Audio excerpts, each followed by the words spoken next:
I kept my eyes on the house's roof, which was half broken with a hole in the middle and appeared to have a dozen shattered bodies in the center, while I stood there, clinging to the partially cracked tree trunk and hoping it wouldn't give out on me.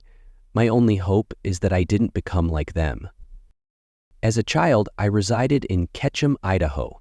It wasn't the well-known town with hiking and skiing routes you might know now back then. The village was always very calm in the 1980s, which is likely what caused what transpired. I was a lively, daring child who enjoyed going out with my friends, building tree houses or shelters in new places in the woods, and sliding down the mountain in the winter. Somehow, people had only begun to disappear that year. However, it wasn't until Billy, one of the four of us in our group, vanished without a trace that it became significant to me and my buddies. His real name was not Billy. He was a funny youngster named George, but we just called him that because it was his favorite TV character. Even though cerebral palsy is severe, it generally only results in bullying for kids. However, he was so hilarious and vicious with his humor that no one feared to mess with him, or their hidden silk jammies would be their undoing. Billy disappeared first, and then the parents of Harry and Ben, the other two children in my tight friend group, banned them from going out, leaving me alone. Even though my parents warned me not to go outside, they were usually so preoccupied with their jobs that they hardly noticed if I did. They wouldn't notice me arriving and going if I just told them I was going to spend the night at their house or go out to meet Ben or Harry. It may sound foolish to bring up this point, but bear with me. At the time, National Geographic was having a significant influence on my circle of friends, and although the others wanted to go out and explore, I wanted to be the one capturing their photos. As a result, there was one item in my closet that no other children were wearing at the time. I took one of my mother's purses, the biggest she owned, one evening while my parents were sleeping. I kept it hidden in a hole at the entrance of the town, and every summer when we traveled to the mountains to kill time, I would take it out and use my trusty bag to act like a famous photographer. Unbelievably, this story reached you because of that bag. The previous day, as usual, I had asked Harry and Ben whether they were interested in going trekking in the mountains early in the morning. Most summer vacation days, we would do that for fun, but they claimed their parents wouldn't let them because of Billy's predicament. I would have to lie to my parents about where I would be spending the day, or I would be bored and alone at home. I went with the latter, since they never really checked on me. I ate breakfast the following morning and bided my time until my father departed for work. Then, to the rhythm of her shrugging, I informed my mother that I would be spending the day at Harry's house and would return right before supper. The journey has begun. As usual, I set out and headed for the mountains, planning to grab my camera bag en route and hike all the way to the summit to feign taking some photos of the breathtaking scenery. I did exactly that, but when I eventually reached the summit, I made the decision to continue climbing the mountains into what was undoubtedly uncharted area from a child's perspective.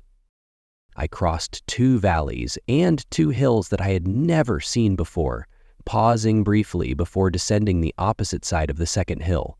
My left foot slipped as I pretended to take a picture, sending me plunging and sliding down the hillside. All I could do was close my eyes, attempt to escape as much agony as I could, and hope for the best. I tried halting it and clinging to something as much as I could, but I was in complete free fall. My mom's purse strap held back the rest of my body as I felt a sudden punch to my chest and tummy, sending my legs, arms, and neck flying forward. When I opened my eyes, all I could see below me was a small cliff with an odd, dark wood cabin at its base. I jerked the strap as soon as I noticed it and attempted to climb back up through the supporting tree. It reminded me of a modern-day drama or horror. I heard the tree split as I cautiously reached up to grasp onto it. A tiny bit at first, then more and more, till it gave and lowered me farther until it was upside down, with the abyss and I on the upside, and it succumbed to the pressure a little more each second until it finally cracked. I recall feeling as though I had passed away. For me, that was it. I yelled, but it didn't sound like it was coming from me, and I closed my eyes. A spike of pain shot up my spine from my foot as I felt the air fly by me for a few seconds before becoming muffled and crashing into a relatively soft surface. When I opened my eyes after screaming in excruciating pain, I was shocked to see that I was in a totally different setting. Since it was too dark to see well and my ankle was now pulsing painfully, I didn't give it much thought for a while. Before my eyes, I could watch it enlarge and change color to a darker shade. I wrapped it with both hands and looked at the bag, which had a fully torn strap and was now simply an open line. As soon as my gaze returned to my foot, I let out the loudest scream I can ever recall. A scared face, with broken glasses, eyes wide open, and a half-crushed head was peering up at the sky from the gap between my hunched knees. I dragged my legs onto my back against a wall as quickly as I could, pushing myself away from the body. I was unable to turn away from the corpse, but I was also unable to stare at it since I had seen more. There were other bodies on top of the first one I saw, and even more beneath it. I could see many familiar faces lying there among the others as I sat there and controlled my breathing as my eyes adjusted. Several missing persons. I was in what appeared to be a tiny open-plan living room. There was a chair across the room, a tiny fireplace that I could see the frame for, and what appeared to be windows over a very old sink, but they were all covered. There was a door behind me that had some squares of glass, but it was entirely covered. I thought I heard a tiny voice somewhere in the house as I got to my feet. When I looked around, I discovered a door frame that I had never seen before. I couldn't even begin to explain what I saw when I finally managed to open it, even though I had to kick it a few times to do it. I was unable to comprehend any of the tens or even hundreds of symbols that were strewn across the room in what appeared to be brand new black paint at the time. At the time, I realized it wasn't a good thing. It made me feel terrified and scared, and I wanted to leave right away. After doing some study, I now know that they were markings used in rituals for summoning. But who would have created them? I was watching it when I noticed a shadow in the room's corner.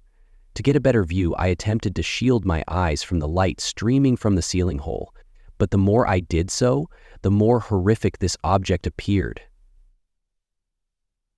Although I was unable to see a face, I could make out a black figure that towered over me, following the walls and ceiling with its long legs and body. Even though it didn't appear to have any eyes on me, I could feel them. With my pulse pounding in my chest, I staggered out of the room and began yelling for aid on the roof of the house, as the floor shook behind me and the murmurs got louder by the moment.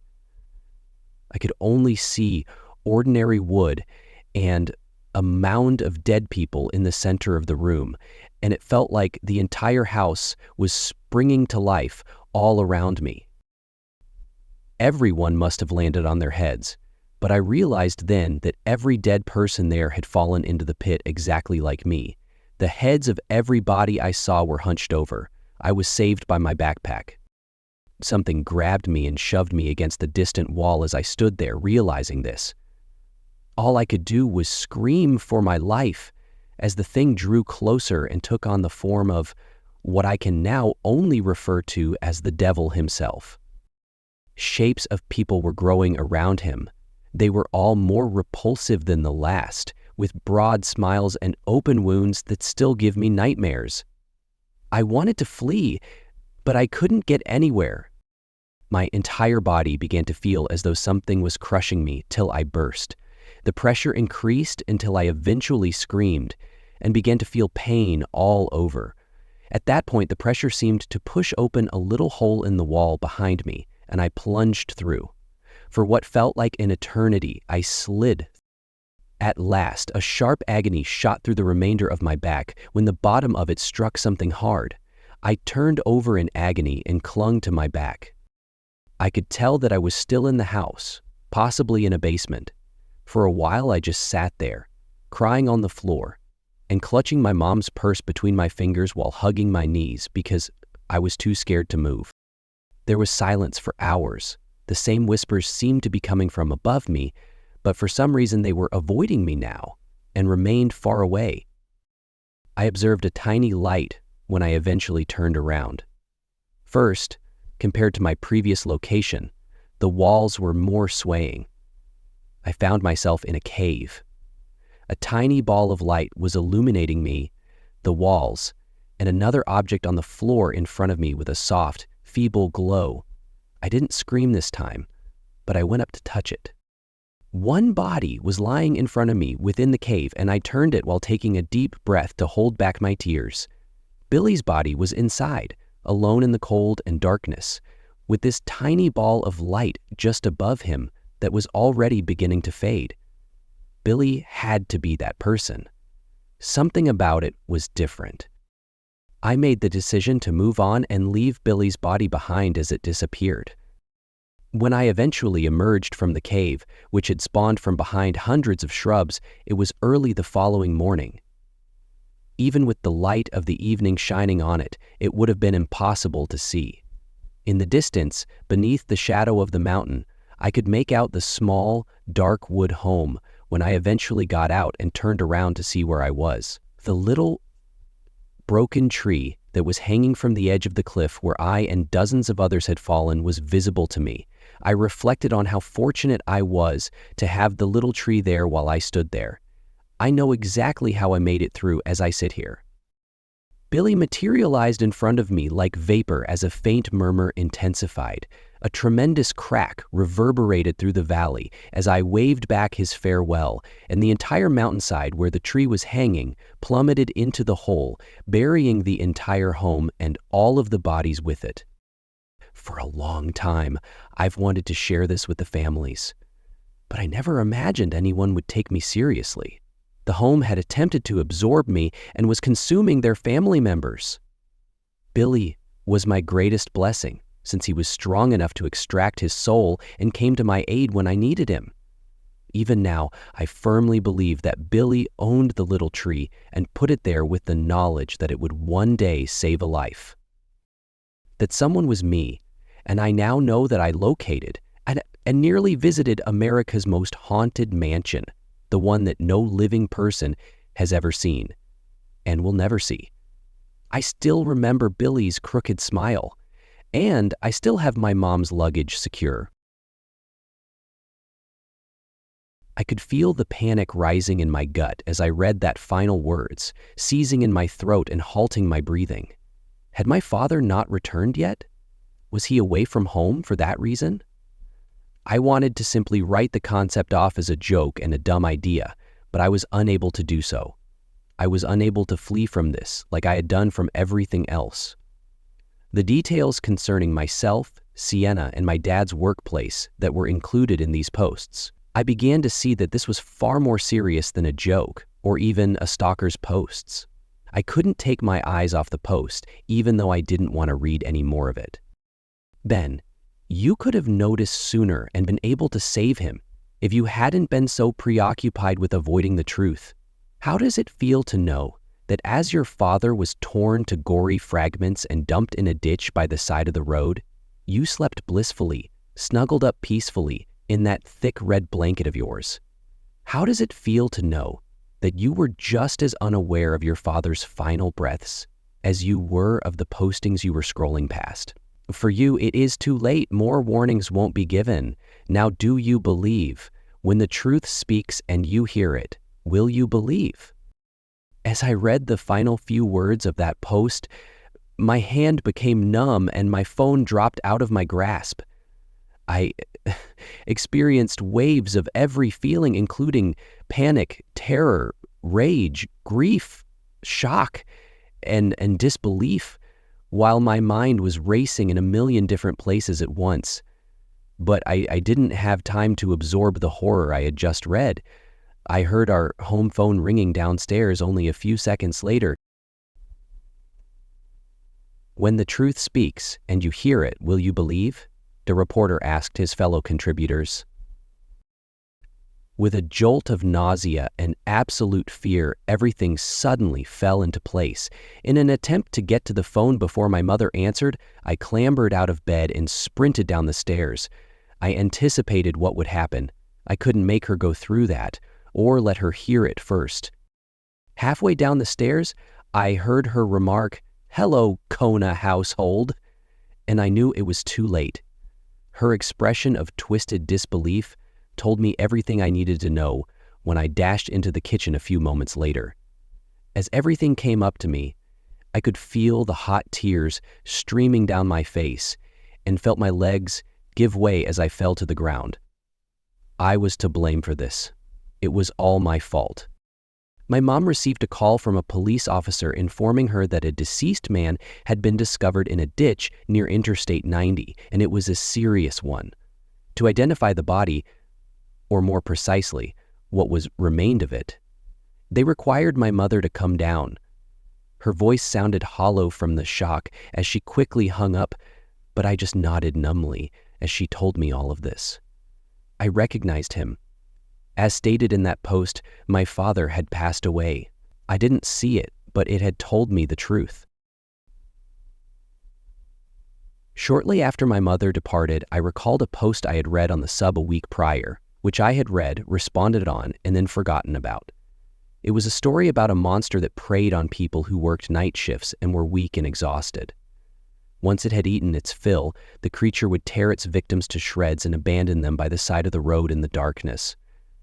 After reading the post, I continued with my day without considering how it would truly impact me. Now, however, my father had died in the same manner, and then everything suddenly became clear, the terrible, perverted reality of r/no sleep. No Sleep is more than just a forum for discussing our terrifying and spooky encounters. This place is a feeding site. They can use everything here, including every species, death, and account. Ever ponder why so many of us survive our near-death experiences and situations that should have killed us? The reason is that they want us to survive. To help the creatures eat even more, they want someone to write about it and publish it online. The creatures of No Sleep survive because we make them eternal on the internet. However, I'm not sure if they actually live off of us or just our dread. Each survivor discloses their narrative to the moderators in addition to writing down their transcript and posting it for public consumption. Have you ever wondered why No Sleep is subject to such stringent restrictions and regulations from this gang of enigmatic chaperones? It's because they are also the ones who are at fault. Before erasing all the evidence they can discover, they shape other people's stories into the ideal manner to instill terror.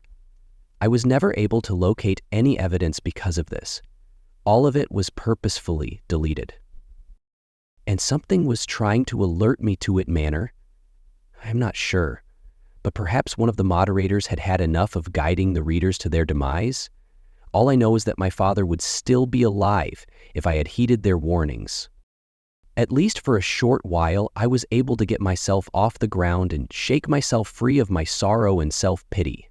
I headed upstairs to my room and got my vehicle keys, ready to head out to meet my mother, when my phone rang with another alert. I froze, staring down at the still-on-the-floor face-up screen. Reddit had sent out another notification. Hello, U/2398117 Red 7 has made a new post to r/no sleep. With trembling hands, I leaned down to pick up the phone, feeling my mouth dry out. I pressed the notification button, but the post title sent a wave of fear rushing back at me. Ben's house already has it. It is too late for him. My pulse was pounding as I hurriedly opened the post, but there was nothing there to welcome me. The word was singular. Hide. I've spent over 2 hours hiding in the closet of my room with the door locked. After the first hour, I heard my mother shouting for me and then the front door opening. Before I could warn her by calling her phone in a panic, I heard her ear-splitting scream rip through the house's quiet. After then, the sounds stopped, and when I tried her phone, nobody answered.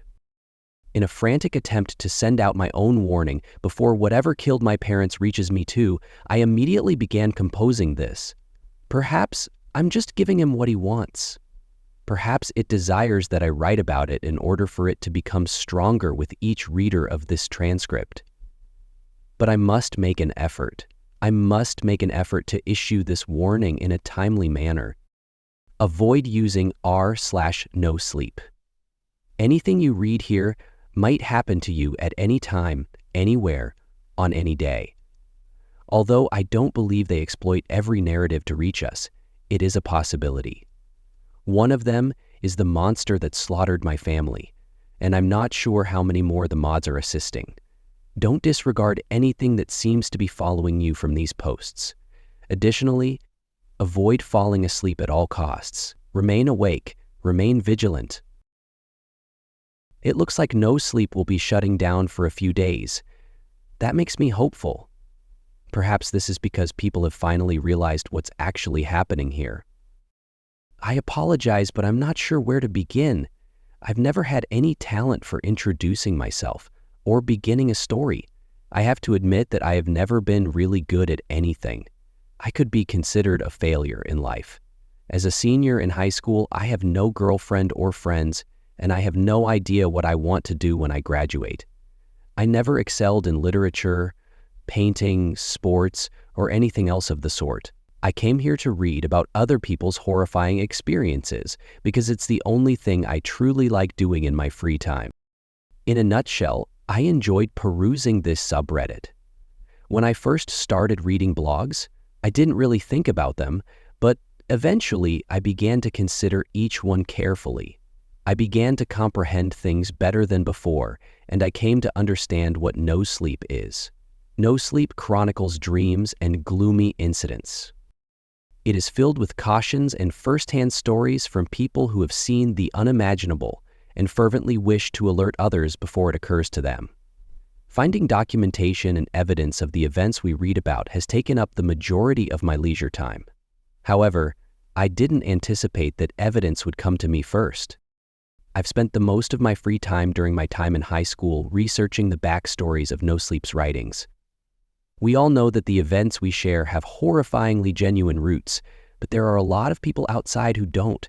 So I reasoned that if I could uncover proof that only a handful of the posts on No Sleep were real, then people would start to take us seriously. I therefore dedicated my time to searching the internet for police reports regarding homicides, missing persons cases, and anything else I might connect to one of the stories on this site. Evidence was scarce and difficult to find thus far. I discovered several tidbits of information here, like news article fragments and inexplicable deaths, but not much hard, impartial proof. I was beginning to come to terms with the fact that those outside of me would never believe because they had no desire to believe. Unlike our eyes, they did not want theirs to be opened. On the first day of my Thanksgiving vacation, however, everything changed. I was using my phone to browse Reddit at around 10 in the morning. I had just moved over to No Sleep after reading my gaming subreddits. As with most of my subreddits, I usually sort by new, and when I initially signed in, I spotted a post by an up-and-coming YouTube influencer named Ben Kin Ryder. I clicked on the link because it kind of attracted my attention because my name is Ben also, and the headline doesn't give much information. I took screenshots of the post and duplicated every phrase exactly as it was written. Ben is not a believer. He deceives both himself and other people while living in blissful ignorance. He enjoys acting as though his dull, routine life is all there is. Ben doesn't want to think that there is something greater than himself in the world. God is not something he wants to believe in. Demons are not something he wants to believe in. However, believing or not believing just indicates whether you are in acceptance or denial. It has no bearing on the facts. Ben, who resides in Cleveland, Ohio, has failed in every way imaginable. By losing himself in novels, books, games, and television shows, he attempts to conceal his emptiness, but it is no longer working. He's not interested in believing anything. Unless he has a change of heart and begins to believe, he does not want to accept that each day brings him one step closer to his unavoidable demise. As he reads these paragraphs, Ben will no longer believe this. When it comes to him, he won't believe it. It will be too late before he believes. Ben squander his opportunity, since that's what he does. More than anything else I read that day, something about that post made me uneasy. Perhaps as a result of its briefness or peculiar writing style, which omitted nearly all facts. Perhaps it was because it was a somewhat strange coincidence, since my own name was Ben, and I also resided in Cleveland, but it was just that, an odd coincidence. It couldn't possibly be about me, after all. Who would be interested in posting about me? My sanity and normalcy are flawless. It took me 2 days to even consider the entire incident. It was late at night, and I was having trouble falling asleep when I found myself browsing Reddit once more. Seeing r/no sleep when I was unable to sleep is ironic, I suppose. After over 30 minutes of reading stories, I was now quickly scanning the titles to find anything that piqued my interest. That's when I came across the piece titled, "Ben Lost His Chance," which was published 3 hours ago. I initially believed this article to be a follow-up to the other strange one I saw a few days ago, but it was really authored by an up-/3462937black8. It was an odd username, but I was intrigued. I clicked on the link. What keeps Ben awake? I froze when the first words came out. It's almost midnight. My time was almost midnight. Ben was my name, and was this truly about me in any way? After that last post? I dismissed it. All it was coincidence. Unusual, bizarre, and extremely unlikely coincidence. I read on. Because he lost his opportunity, Ben is still awake. He ignored the reality that he had read. There's nothing left for him now, since he didn't believe. He's in his 4-bedroom home at the end of that long deserted street, laying awake in a dark room. He doesn't care that he's reading this on his phone, which is only using 17% of its power. Ben, do you think that he no longer cares about anything? After dropping my phone, I hurried to the light switch and, with a single flip of my hand, my room was flooded with dazzling yellow light. No matter what my sudden, irrational dread told me, there was nobody in my room. There was nobody on the street. When I peered out the window, as stated in the thread, I lived in a 4-bedroom, 2-story home in a still developing area.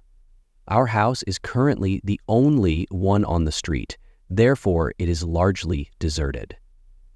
Unaware that my phone's battery had depleted to 17%, I was resting on my bed and browsing through it.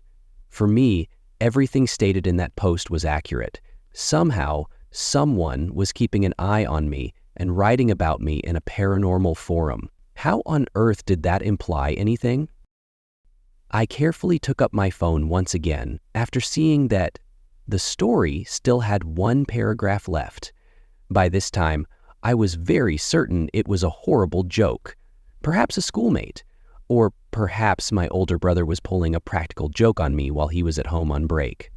Perhaps it was even some of my online pals who had first introduced me to no sleep and who spoke about the stories and their ramifications late into the night. In any case, I wasn't particularly happy about someone playing pranks on me. I read the final paragraph. Ben is beginning to question whether he is doing this incorrectly.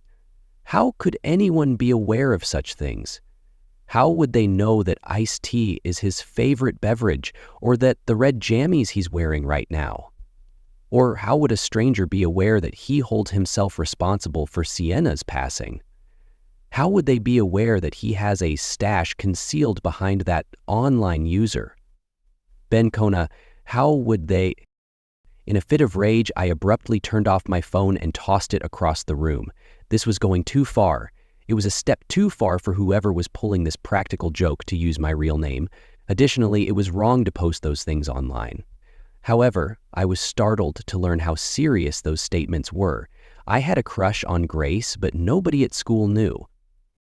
Furthermore, nobody was aware of Sienna, not even my relatives. I met her online. She was one of my best friends, and she committed suicide during my first year.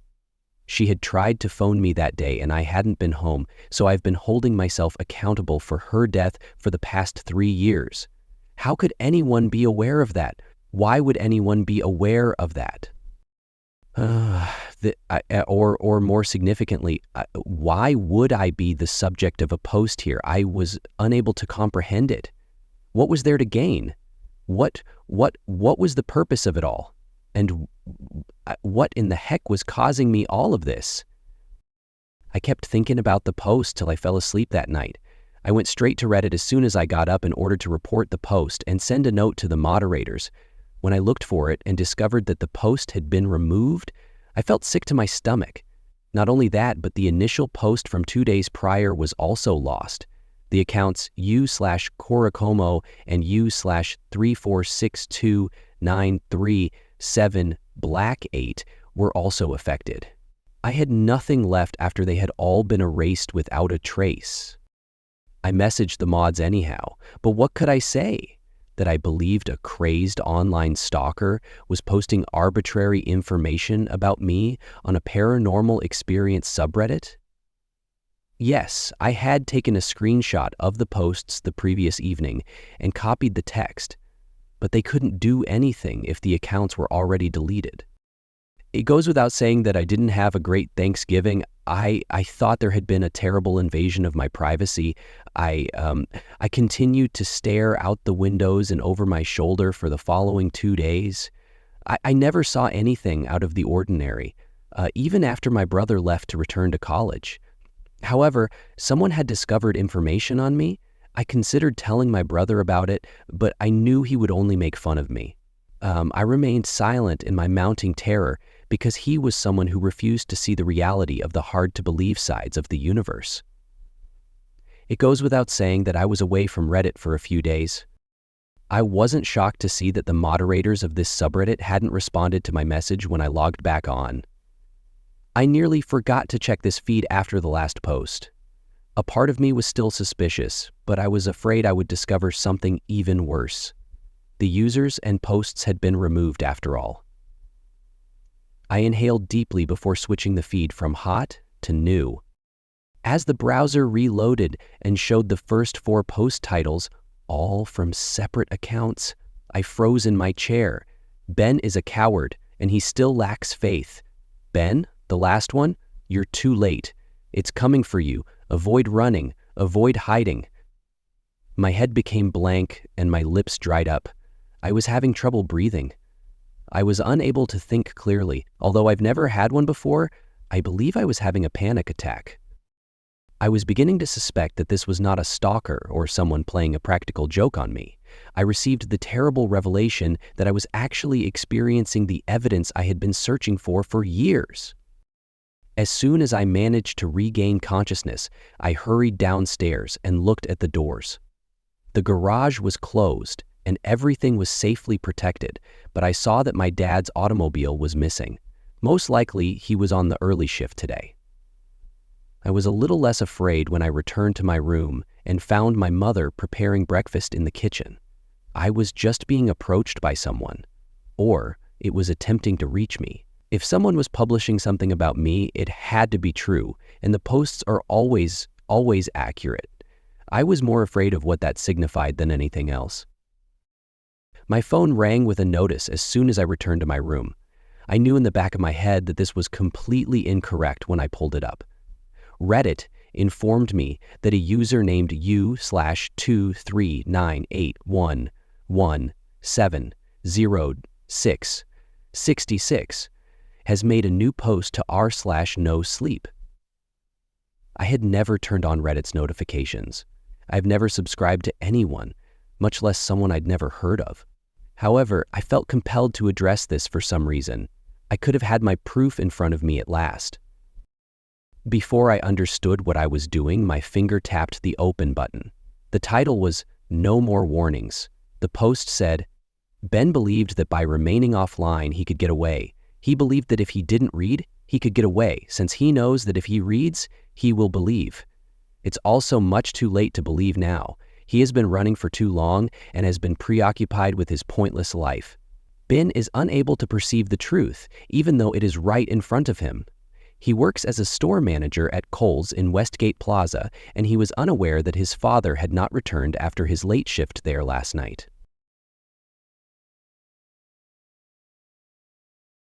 My wife experienced this 2 nights ago, and it has become worse every night since. Before someone tells you to shoot the guy or call the police, let me tell you that we tried, but the authorities are powerless to assist. I own a gun, but I don't want to be convicted of murder. Our nation's laws are so broken that I won't even attempt to avoid facing a life sentence in jail. Having said that, I'll continue with what has been going on and check to see if anyone else has encountered anything similar that would be of assistance. My wife and I made the decision to watch a movie at around 10 o'clock before turning in for the night. We believed we could watch a movie uninterrupted while our kid was sound asleep. To cut down on the amount of time it would take us to go outside and smoke, I rolled a couple cigarettes and we prepared popcorn. In any case, I decided to stop and go outside for a smoke about 30 minutes in. Tonight's night was very gloomy. There was no moon due to cloud cover, and you couldn't even see the stars. All of the animals appeared to be sleeping, and there was hardly any breeze. There was utter silence. I thought I heard what sounded like a quiet chuckle around halfway through my smoke. I quickly glanced toward our tree line, which was right behind the garage. I squinted and did my best to listen because I couldn't see anything. I was so quiet that I think you could hear a pin drop. "Abe, come on," blurted out the window was my wife. I yelled like a distressed puppy and leapt around 5 feet into the air. "Christ Jesus, Carol, you really frightened me." My wife burst out laughing, and I suppose I would have laughed too had I realized how badly I had behaved.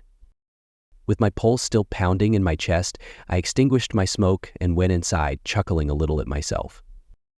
"Ready, Nancy?" My spouse made fun of me. We resumed our movie after I waved her away and laughed. I heard pebbles or something hitting the glass a little later in the film. "What the hell is that?" I put the film on hold.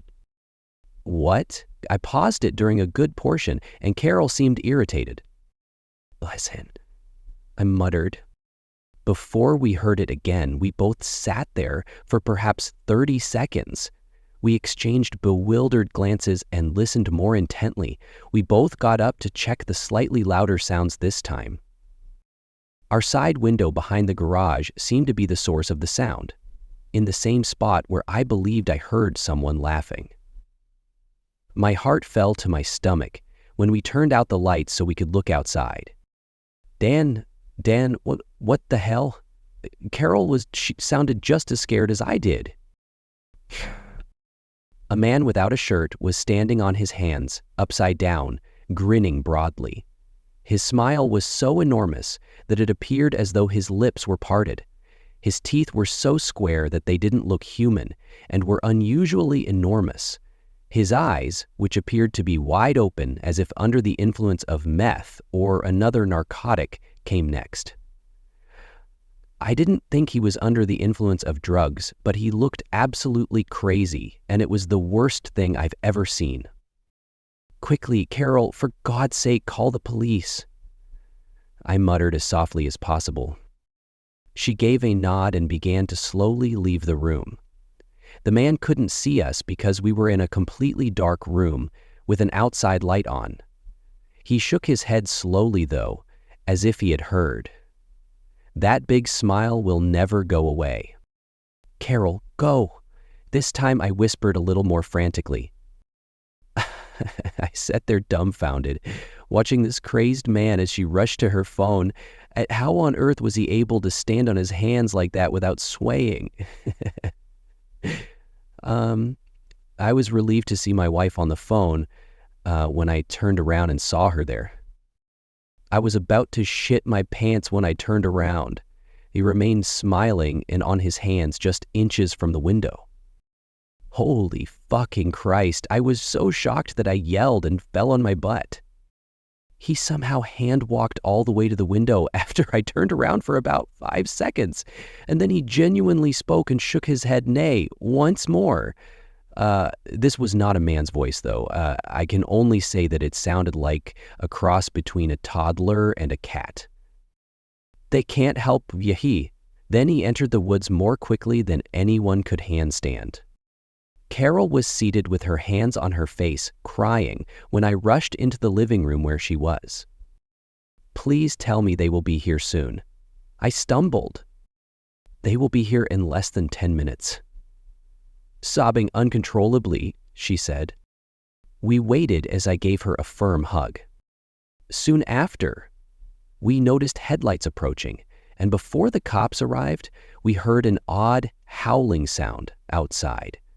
They stared at us, as if we were playing a practical joke when we informed them what had transpired. They continued to search everywhere but came up empty-handed, so they quickly fled. I hope the man never enters my home again, whatever he was on. Since then, we have seen him, but he merely observes. If anything more occurs, which I'm sure will, I will post an update. I have to find a method to safeguard my family, because I believe this man has something evil in store for them. You did not misread the title. Yes, I make a living by cleaning haunted houses. Actually, I clean spiritually enlightened structures on a wholesale basis. Ghostly hotels, man-eating houses, and all those asylums and halfway houses that people keep talking about. Of course, it's not just me. Approximately 20 men make up my team. However, that figure tends to fluctuate. To put it mildly, this profession has a murderous turnover rate. If you're wondering why I would volunteer for a profession that at best exposes me to a plethora of terrifying possibilities every single day, allow me to explain. Like any other job, I received an offer for the position. I accepted a janitor job offer after seeing it in the local newspaper. About 10 years had passed since this. In all honesty, it wasn't until about my second year that I realized what was going on. To the best of my knowledge, I was simply experiencing extremely poor luck with my tasks. I assumed they were trying to scare the newcomer away by sending him on the more difficult tasks. During my first few months, I seen a lot of awful sights, including blood, viscera, and the rare eyeball. My employer's insistence on paying me in unmarked black envelopes sent right to my door was a little strange, to be sure, but if it allowed me to avoid Uncle Sam taking any of my wages, then so much the better. I was living in a tiny studio apartment at the time, penniless, and had nothing to do with my free time but use an outdated laptop computer with a bad internet signal. Since the income was decent, I made an effort to work as many hours as I could. Excellent for cleaning, in fact. I was able to save enough money after my first year to move into a somewhat better apartment and purchase a few creature amenities like cable and my own DSL line. It was around that time, however, that I began to suspect my actions. I had established a morning routine where I drank my own coffee from my Keurig and watched one of the local news programs. The work paid really well, as I mentioned. Instead of a single epiphany, the different puzzle pieces were gradually put together. A narrative about an odd sighting there, a missing persons report here. As my job sites continued to align with the points of interest, I started to suspect that there was a connection. I was first discouraged from quitting because I thought I was working for a mob group to clean up their mess. For about 30 seconds, I thought about calling the police, but then I realized that doing so would instantly make me one of my coworkers' next cleanup victims. Furthermore, I didn't really have any solid evidence of foul play. Actually, I had a lot of it, but I was in a state of denial like that. Till I was eventually promoted to superintendent, I carried on with my nasty business for a few more years, traveling around the state and occasionally beyond the border to handle human remains. The former super apparently wanted to live out in the country for the remainder of his life after reaching retirement age. I made an effort not to think too much about the fact that I had cleaned an ancient abandoned farmhouse during my previous janitorial job. There are several benefits to being in command. One benefit is that, safe from extremely rare situations where extra upkeep is needed, I no longer have to do cleanups myself. I assign a stack of papers to my staff when they are delivered to my door in the middle of the night and wrapped in a thick black envelope. I don't manage their compensation. Our supervisor probably does. I simply tell them what they need to do, where to go, and what they need. The other benefit is that I do get to communicate with our employer occasionally. Even though we weren't working for a mob boss, this is what solidified my thoughts about the precise nature of our work. I understand your thoughts now. I was told to sell my soul and all that crap by a ghoulish apparition in the middle of the night. No, she's genuinely quite pleasant. She goes by Karen, or was, I guess. Yes, she does come to my house every Sunday at 3 in the morning, but she always wears extremely nice clothes and knocks before entering. I swallow my personal opinions. However, I must confess that some of the putrefaction surrounding her rotting eye sockets can be a little unsettling. Guys, we need to respect other people's limitations in 2018. You may be asking yourself why the homes of the damned need to be cleaned and maintained at all. It's a reasonable query. I admit that I used to think those establishments were either indifferent to cleaning up their mess or, at most, thought they could handle it on their own.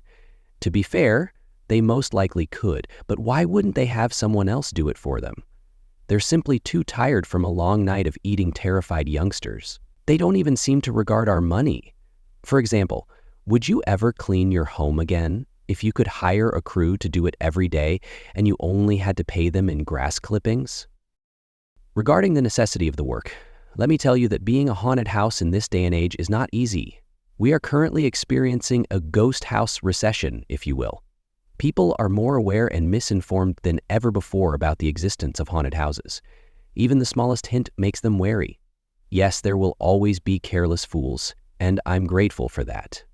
However, the typical consumer, or perhaps consumable, would be a better word to use here, is more conscious than ever of the risks that the opposing side entails. Because of this, being a meticulous janitor is crucial to this position. A spooky portrait that wasn't appropriately reframed, a skull that was missed, or a single bloodstain may result in the house going without food that evening.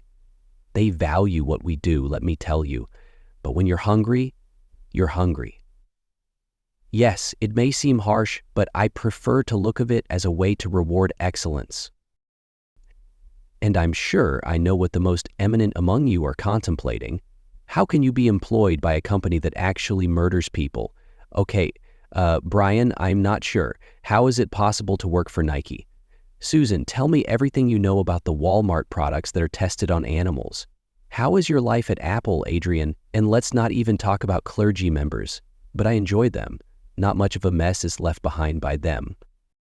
My point is that you have to accept that a major organization is likely involved in some kind of atrocity when you work for them, but you have to earn a livelihood, don't you? We all have to do what little we can to try and improve the situation we're in, unless you say you've always led a life that is entirely cruel, which essentially means you make your own clothes, produce your own food, and amuse yourself by skipping pebbles. I do make an effort to somewhat balance my karma. In addition to doing some community work and donating a percentage of my earnings to charities, I've even persuaded my supervisor to allow me to conceal some of the bodies I find on the job in an open location where they would eventually be found. So the families may have some closure, you know? That's wonderful. In my opinion, there's little doubt that my car's trunk will never smell the same again. Have you seen any local news stories about someone who was found by chance in a field or beneath a bridge? Yes, I most likely did it. What about those of you who might want to work for me as cleaners? To be honest, it's not always simple to identify the advertisement. Nowadays, we often opt to advertise online because times have changed. When you're surrounded by advertisements that sound the same, it's simpler to blend in. I occasionally assist in writing the advertisements, although we all tend to use the same catchphrases. Exciting career opportunities, high paying, and flexible hours are frequently used to describe what would otherwise be a generic janitorial advertisement. I'm not interested in thrill seekers, let me tell you that. Yes, I am aware that the job may seem fascinating to you nutters who enjoy exploring gruesome landscapes, but it is actually an extremely hard cleanup job with a strict schedule. I can probably utilize you on my squad if you can effectively remove human viscera without throwing up. Strong stomachs are a prerequisite. You might be a valuable employee if you can finish a task quickly without needless exploration or general goofing off. You will ultimately come across our advertisement if you simply keep browsing. We offer a variety of health benefits, fair starting pay, and an unexpectedly good life insurance policy. However, we don't have a 401k. For most of us here, that seems like a moot point. You might even make it to super one day, who knows? However, I do intend to stay for a while. Yes, it can be annoying to hear the individuals whose parts I cleaned up sobbing every night, but I've discovered that a Tempur-Pedic mattress and a noise machine can help you forget about almost anything. You'd be shocked at how accustomed you can become to the eerie little girl who is constantly staring at me through all the mirrored surfaces I look at. You'd be shocked at how much garbage, as well as blood, bones, and sinew you can tolerate if the money is good. That's essentially the rule of the game.